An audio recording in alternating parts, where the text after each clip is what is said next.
Hello friends, स्वागत है आपका मेरे चैनल द फैक्ट किंगडम में। आज की वीडियो में हम बात करेंगे प्लास्टिक पोल्यूशन के बारे में। तो आज का वीडियो शुरू करते हैं। सबसे पहले जानते हैं कि प्लास्टिक शब्द की उत्पत्ति कैसे हुई।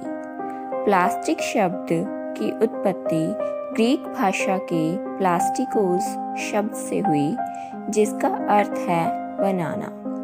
इसकी खोज अलेक्जेंडर पार्क्स ने सन 1862 में की थी।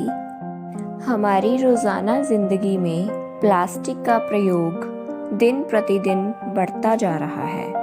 ब्रश से सुबह ब्रश करना हो या ऑफिस में दिन भर कंप्यूटर पर काम, बाज़ार से सामान लाना हो या टिफ़िन वाटर बॉटल में खाना और पानी लेकर चलना, प्लास्टिक हर जगह हर समय मौजूद है। प्लास्टिक का दिन प्रतिदिन बढ़ता प्रयोग पर्यावरण के लिए बड़ा खतरा बन चुका है।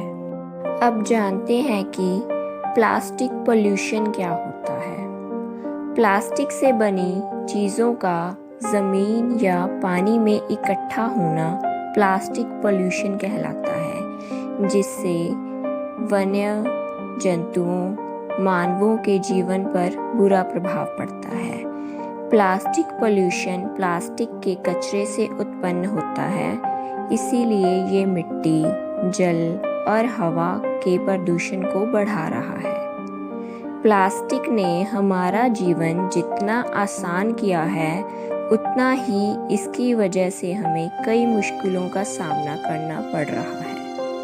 वह प्लास्टिक जिसे हम एक बार प्रयोग करके फेंक देते हैं, जिसमें फल, दूध, सब्जियों, घी, जूस के लिए प्लास्टिक की थैलियों के अलावा पैकेजिंग, थर्मोकोल, डिस्पोजेबल ग्लास और पानी की बोतलें शामिल होती हैं।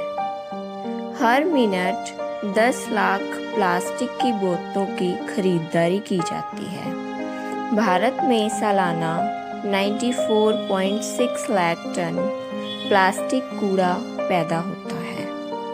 प्लास्टिक यानी पॉलीमर की उपलब्धता, कम कीमत, टिकाऊपन और हल्का वजन ही इसके अधिक प्रयोग के कारण है। इसे आसानी से किसी भी रूप में ढाला जा सकता है। इस पर हवा, पानी या मौसम का असर नहीं होता और ये आसानी से नहीं टूटता। ये आसानी से गलता भी नहीं है, लेकिन इसकी यही विशेषता के कारण आज पूरे पर्यावरण के लिए ये घातक सिद्ध हो रहा है। 1950 में प्लास्टिक उत्पादन 1.5 मिलियन टन था। 2015 में यह 322 मिलियन टन हो गया। हमारे मोहल्ले की नालियाँ, नहरें प्लास्टिक से भरे पड़े हैं। वर्ल्ड बैंक की एक रिपोर्ट के मुताबिक हर साल करीब 8 मिलियन टन प्लास्टिक का कचरा ज़मीन से समुद्र में जाता है, जिससे लगभग 1 लाख समुद्री जीव और 1 लाख से ऊपर जानवरों जैसे व्हेल, डॉल्फिन आदि प्लास्टिक बैग के कारण मर जाते हैं। हर साल दुनिया भर में लगभग 1 से 5 ट्रिलियन प्लास्टिक की थैलियों का उपयोग करके फेंक दिया जाता है।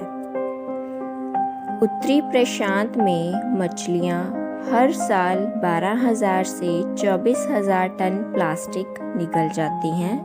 वही प्लास्टिक उनके आंतों की चोट और मौत का कारण बन जाता है। कैलिफोर्निया के बाज़ारों में 1/4 मछलियों के कंठों में प्लास्टिक होता है। तो जो लोग सी फूड खाते हैं, उनके पेट में ये प्लास्टिक चला जाता है, इसीलिए उनको खतरनाक रोगों का सामना करना पड़ता है। प्लास्टिक का कचरा नदियों, समुद्रों, महासागरों जैसे जल निकायों में प्रवेश कर रहा है, जिसके कारण हमारा पानी प्रदूषित हो गया है। इससे कोई फ़र्क नहीं पड़ता कि हम इस पानी को कितना फ़िल्टर करते हैं, क्योंकि ये पानी कभी भी शुद्ध पानी नहीं बन सकता। इसीलिए ये शरीर के अंदर पहुंचकर कैंसर, आंत संबंधी कई खतरनाक बीमारियां पैदा कर सकता है। कुछ तरह के जूते चप्पल में इस्तेमाल होने वाला प्लास्टिक बहुत घटिया किस्म का होता है। इसीलिए हमारे पैरों में एलर्जी, खुजली और जलन पैदा होने लगती है। हम अक्सर प्लास्टिक से बने डिब्बे, कंटेनरों में खाने पीने की चीज़ें रखते हैं, तो ये खाने पीने की चीज़ों में मिलकर हमें नुकसान पहुंचाता है। फ्रेंड्स, अब जानते हैं कि प्लास्टिक का निर्यात सबसे ज़्यादा किन देशों में किया जाता है।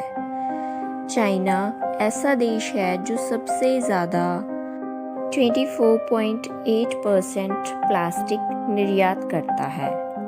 दूसरे नंबर पे जर्मनी 12.6% प्लास्टिक का निर्यात करता है। तीसरे नंबर पर अमेरिका 9.2% प्लास्टिक का निर्यात करता है। फ्रेंड्स, अब हम जानते हैं कि प्लास्टिक प्रदूषण को दूर कैसे कर सकते हैं। प्लास्टिक की थैलियों का प्रयोग करने की बजाय हम खरीदारी के लिए जाने पर अपने साथ जूट, कपड़ा या पेपर बैग साथ लेकर जा सकते हैं। पार्टियों में डिस्पोजेबल प्लास्टिक कटलरी और बर्तनों का प्रयोग करने की बजाय हम स्टील या पेपर का प्रयोग कर सकते हैं।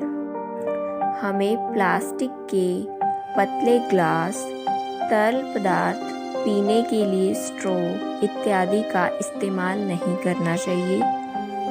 मिट्टी के पारंपरिक तरीके से बने बर्तनों का ही प्रयोग करना चाहिए। प्लास्टिक की PETE और HDPE किस्म ही चुनें, क्योंकि ये आसानी से रिसाइकल हो जाता है, और प्लास्टिक के सामान को कम से कम फेंकें। खुद प्लास्टिक खत्म करने की कोशिश ना करें। ये जलाना भी अत्यधिक खतरनाक है, इसीलिए प्लास्टिक को प्लास्टिक रिसाइकल सेंटर तक पहुंचाने की व्यवस्था करें, जिसमें वो प्लास्टिक को रीयूज, रिसाइकल और रिड्यूस करती हैं। प्लास्टिक टू ऑयल एक स्वच्छ ऊर्जा कंपनी है जो वेस्ट प्लास्टिक रिसाइकल करके तेल तैयार करती है। फ्रेंड्स, क्या आपको पता है कि रवांडा ऐसा पहला देश है जिसने प्लास्टिक बैग और प्लास्टिक पैकेजिंग पर रोक लगाई है। अगर वहां आप प्लास्टिक के साथ पकड़े जाते हैं तो 6 महीने तक की जेल की सज़ा हो सकती है। फ्रेंड्स, क्या आपको पता है कि सिक्किम भारत का पहला राज्य बना जिसने प्लास्टिक से बनी डिस्पोजेबल बैग और सिंगल यूज़ प्लास्टिक की बोतलों पर बैन लगाया। अगर हम भी कुछ ऐसे ही परिवर्तन अपनी ज़िंदगी में लेकर आएंगे तो ये परिवर्तन धीरे धीरे हमारी समस्या को कम कर सकते हैं। जब हम कुछ निवारक कदम उठाएंगे तो ही हमारी आने वाली पीढ़ियां सुरक्षित जीवन जी सकेंगी। तो फ्रेंड्स, ये थी आज की हमारी वीडियो। अगर आपको वीडियो अच्छी लगी हो तो इसे लाइक कीजिए, शेयर कीजिए और मेरे चैनल को सब्सक्राइब कीजिए। Thanks for watching.